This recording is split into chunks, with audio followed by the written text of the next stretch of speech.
My name is B.Boykin, and my presentation is on marriage and family therapy, the intimacy factor. Theories on successful marriages.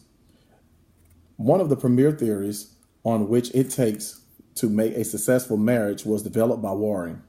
Waring was a therapist that specialized in marital intimacy.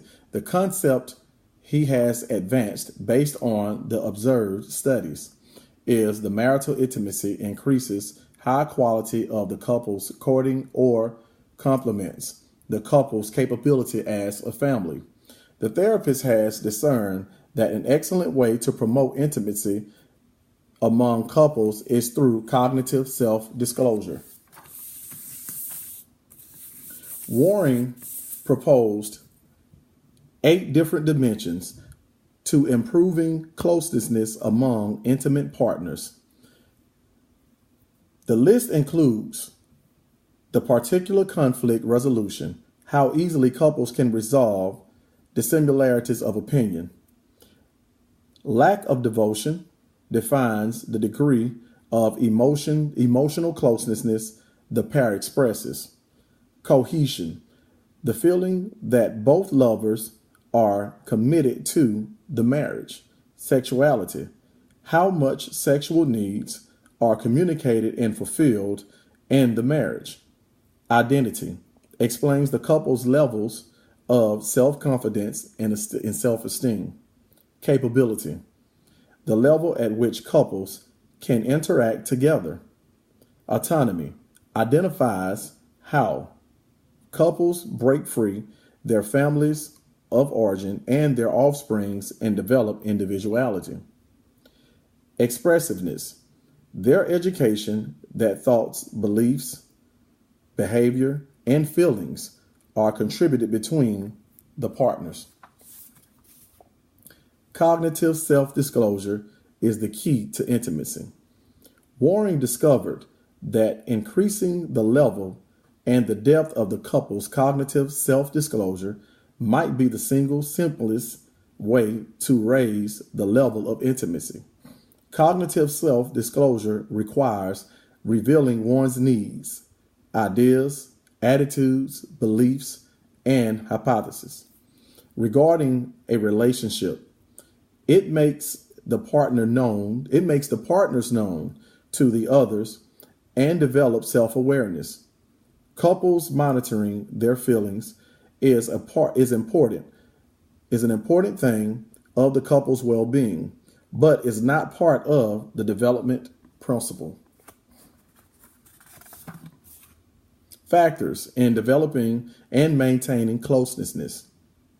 Some of the main factors are differences in early on socialization, organizing adequate boundaries in marriage, self-confidence and self-pleasure plays an important role in figuring out pleasant intimacy. Their training to which a courting is balanced with dedication to the marriage, development of friendship, and sexual intimacy is some other criterion for healthy marriages. The unique spouse's stage of psychic adulthood. Self-transmission concept. Social penetration concept proposes that as human relationships develop, interpersonal communication movements from relatively shallow, non-intimate levels to deeper, even more personal ones. Social penetration is defined as a process that moves the relationship from non-intimate to be able to intimate. Social penetration concepts states that this process occurs primarily through self-disclosure. This theory is furthermore guided by the presumptions that relationships development will be systematic and predictable, plus also includes deterioration or even growing apart. Transmission theory also claims of which our relationships progress by means of 4 stages before reaching stability, where communication is open and partners are highly intimate. Social transmission theory. Social penetration principles is made for describing the level of closeness and interaction between people. There are various degrees of how someone may respond to decisions regarding ethics or personal difficulties. The reactions to problems regarding ethics or challenges challenges will also be based on private characteristics, reward or cost, assessments in addition to situational factors. Social transmission.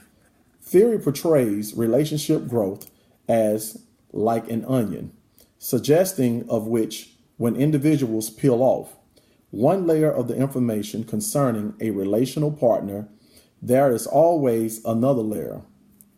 Altman plus Taylor noted that as people become acquainted, their particular relationship becomes broader, in addition to deeper. Self-disclosure is one of the principal ideas of the social penetration theory. It refers to a gradual system of unfolding one's internal private. The method inside the writing of Altman and the Singer may be done by after an established intimacy and closeness. It seems petty, tough for some, but exposes all or his or her secrets to any other person he barely knows. And it seems almost impossible for someone to reveal an innermost layer of his or herself. So self-disclosure is a method of sharing with someone's information which allows him or her to recognize you. Self-disclosure is quite revealing, while sharing is in the gift, and the very least revealing, while the sharing is set the sooner. When clinical psychologists first began to use computers in the workplace, one of the applications affected clients was the automatic interview. Clients might sit down at the terminal and answer questions about themselves. Was the automatic interview. Clients might sit down at the terminal and answer questions about themselves, their problems, and their beliefs, approximately their very own conduct. And the PC ought to dutifully fill the responses. The automatic interview changed into arguable at the start. Even though it has saved both time and money for many practitioners, counselors had to embrace the idea of the consumer must be destructive to the female party and a relationship, although they may no longer use it. Unfortunately, an uncommon problem was initiated. Customers appeared to provide better answers via PC than per recorded by an individual. Helping the couples reestablish marital intimacy. Intimacy is necessary to help the couple reestablish themselves and remain grounded. Schnarch provided some of the most meaningful methods for reestablishing couples' intimacy. I think that any clinician should consider the suggestions and integrate them into a meaningful treatment plan. I want to touch bases more on communicating while in a marriage and the importance of communicating while in a marriage. The number one breakdown in a marriage is non-communication or non-verbal communication. And non-verbal communication is basically, we can say a lot without speaking. Our body posture, the tone of your voice, your expressions in our face, all convey a message. The nonverbal means of communicating can tell the other person how well we feel about them. And our feelings do not fit our words. It is often the nonverbal communication that gets heard and believed. For example, saying I love you to your partner in a flat bored tone of voice gives two very different messages. Notice whether your body languages reflect what you are saying. The importance of communicating is being able to listen and effectively communicating. Listening is very important. It is a very important part of an effective communication between two partners. A good listener can encourage their partner to talk openly and honestly. Tips for good listeners or good listening include: keep comfortable eye contact where culturally appropriate. Lean toward the other person and make gestures to show interest and concern. Have an open, non-defensive, fairly relaxed posture with your arms and legs uncrossed. Face the other person. Don't sit or stand sideways. Avoid distracting gestures such as fidgeting with a pen, glancing at papers, or tapping your feet or fingers. Be aware that physical barriers, noises, or interpretations or interruptions will make good communication difficult. Mute telephones or other communication devices to ensure you are really listening. Let the other person speak without interruption. Showing genuine attention and interest. Use assertive statements like I feel, about, what I need is. Be aware of your tone. Be prepared to take time out if you are feeling really angry about something. It might be better to calm down before you address the issue. Ask for feedback from the other person that you are listening to. Again, good communication is important. It is all a part of the relationship and is essential to part of a healthy partnership. All relationships have ups and downs, but a healthy communication style can make it easier to deal with the conflict and build a stronger and healthier partnership. We often hear how important communication is, but not what it is and how we can use good communication in our relationships. Communicating clearly in a relationship is mainly when you have to deal with someone that you are angry or upset with, but knowingly that you're trying to get to the bottom of something. We all, as human beings, individuals, are guilty of you want to talk over that individual. Some of the time when you're angry or when you're upset with someone, as far as in a marriage, it all ponders around adultery. And clearly the Bible talks about committing adultery as an act of sin.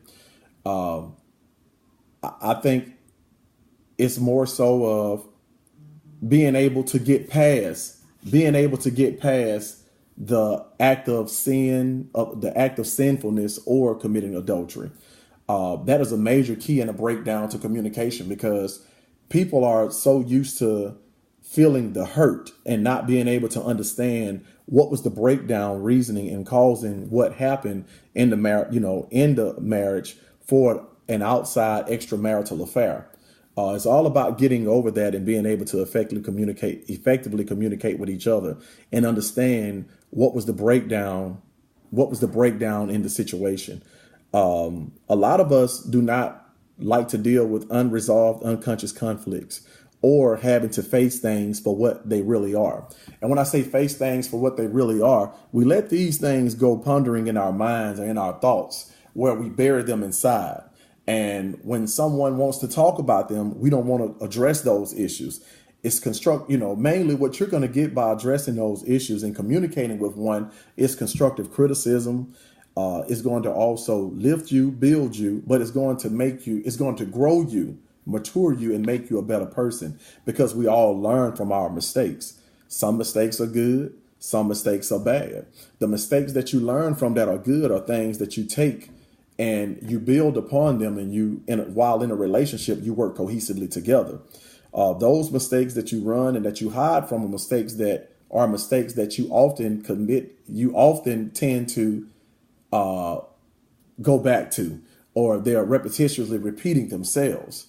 So I would say that a part of this presentation, as far as in marriage and family therapy, communication is a key. Communication is not just a key, but it's an important key. You can't stay in a household with someone in a marriage and you have a person that's sleeping in one bedroom and the other individual is down in another, is in the hall, down the hallway in another bedroom, where basically, guess what? You have two individuals that's not getting along. You're angry and upset, and with anger and a lot of hostility, it could be an act of violence, which can sometimes become fatal. I'd say that if you feel as though as it states in the presentation, sometimes you have to clearly cool off before you can approach the person in which whom you want to listen at you. Again, watch your body language, watch your posture. Watch the way that you make eye contact with that person. The way that you move your fingers, the way that you move, I correct myself, the way you move your hands. All of that plays a major key as far as in someone saying, oh, I really don't want to talk to this person. Or, they're not sincere. They have no unconditional positive regard whatsoever. So as for the marriage, as it states, make sure that you maintain communication, a healthy relationship with that individual, be able to talk to that individual. And I think that the best arguments sometimes where you can communicate is in a restaurant. Because if you're in a restaurant with that individual and you're sitting right directly in front of each other, or right across from one another, basically you have to keep your noise level at a minimum, because you have other people that's around you that are listening. I know that may not work for everyone, but in some instances it can work, because everybody want to eat and everybody wants to be able to dialogue with one another. And sometimes, chat and shoot is the best way to kind of sort things out. Once again, I want to say thank you for watching my presentation. I hope that this works for someone, and you guys have a good day. Thank you.